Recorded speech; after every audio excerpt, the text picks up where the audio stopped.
Assalamu alaikum, I'm Aisha and you're watching Samaa News. Here are today's headlines.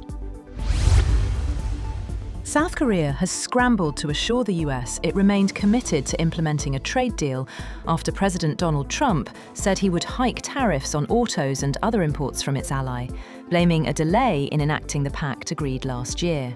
Trump said that South Korea's parliament was not living up to its side of the deal by swiftly enacting the agreement he reached with President Lee Jae-myung to make huge investments in US business projects in return for tariff cuts.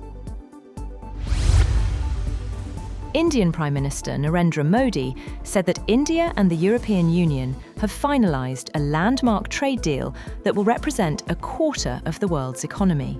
After nearly 2 decades of on-off negotiations, the deal will pave the way for India to open up its vast and guarded market to free trade with the 27-nation EU, its biggest trading partner.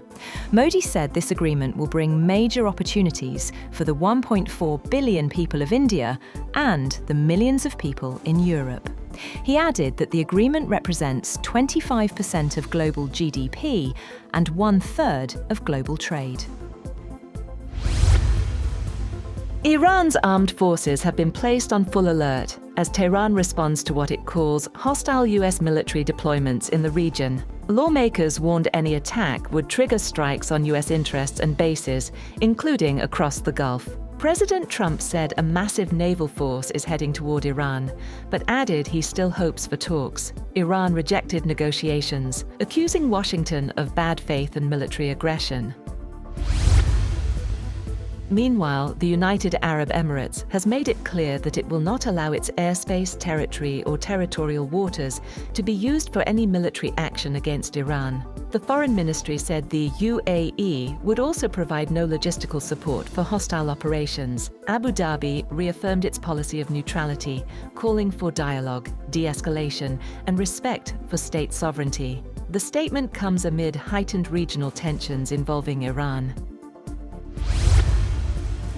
President Volodymyr Zelensky says his country needs concrete results from diplomacy, warning Russia must not be allowed to use talks to delay pressure.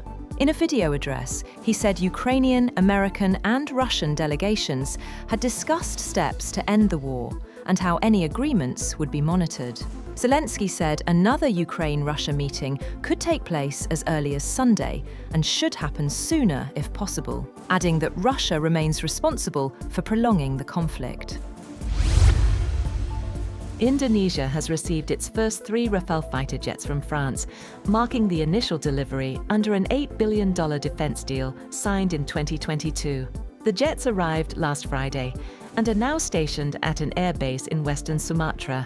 Jakarta had ordered up to 42 Rafale jets as it accelerates military modernization under President Prabowo Subianto.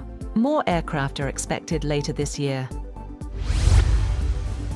France's National Assembly has backed legislation to ban children under 15 years old from social media on Monday, amid growing concerns about online bullying and mental health risks. The bill proposes banning under 15s from social networks and social networking functionalities embedded within broader platforms, and reflects rising public angst over the impact of social media on minors. Lawmakers voted 116 to 23 in favour of the bill. It now passes to the Senate before a final vote in the lower house. That's all for now. For more updates, visit www.samaa.tv. Thank you for watching Samaa News.